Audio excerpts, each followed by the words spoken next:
마지막 키워드 열어보죠. 마지막 키워드는 지켜보는 추입니다. 예.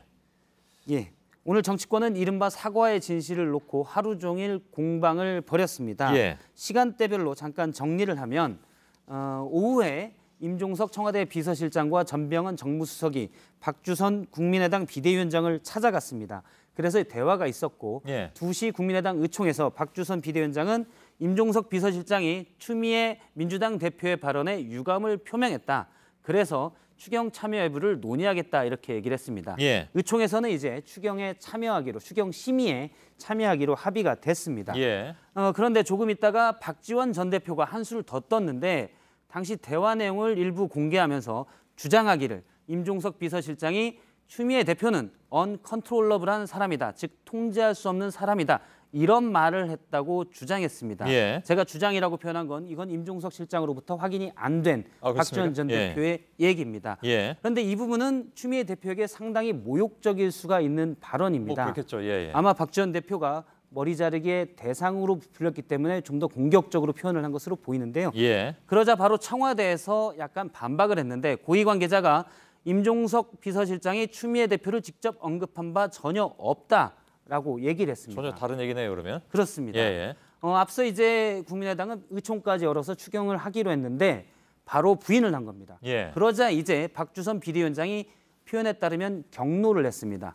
그러면 내가 자작시를 읊었겠냐, 즉 지어낸 말이겠냐라고 했고 전한 기자의 표현에 따르면 숨을 못 쉴 정도로 경로했었다라고 전했습니다. 아, 박주선 비대위원장이요? 청와대가 임종석 비서실장이 추미애 대표의 추미애 대표 발언에 대해서 임 실장이 유감 표명을 한 적 없다고 하자 그럼 내가 거짓말했냐 하면서 경로를 한 겁니다. 그러자 곧바로 10분 뒤에 임종석 비서실장이 박주선 비대위원장에 전화를 해서 추 대표 발언을 사과한 게 맞다라고 정리를 했습니다.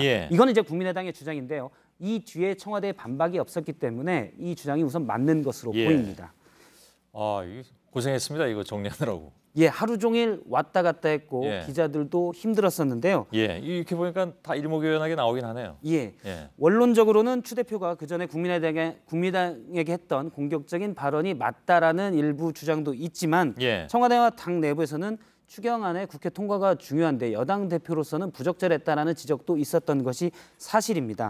어쨌든 추 대표의 이 머리 자르기 발언에 대해서 임종석 비서실장이 대신 사과한 셈입니다. 오늘 아주 공을 많이 들인 비하인드 뉴스인 것 같습니다. 아무튼 이렇게 논란이 계속되는데 추미애 대표는 뭐 따로 얘기가 없었습니까?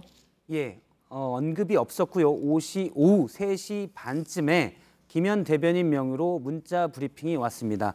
내용은 추미애 대표와 전병헌 청와대 정무수석 간의 상황에 대한 대화가 있었다. 추미애 대표는 추경에 대한 국민의당의 입장을 지켜볼 것이다. 이렇게 했는데요. 그러니까 오늘의 사과 입장 표명이 추 대표도 협의가 된 바라는 것을 시사한 것입니다. 하지만 이 협의되는 과정에 추 대표가 지켜보기만 했지 배제됐다라는 지적도 정치권에서 나왔는데 우선 청와대 관계자는 쭉 협의했다라고 주장했습니다. 알겠습니다. 수고했습니다. 박성태 기자였습니다.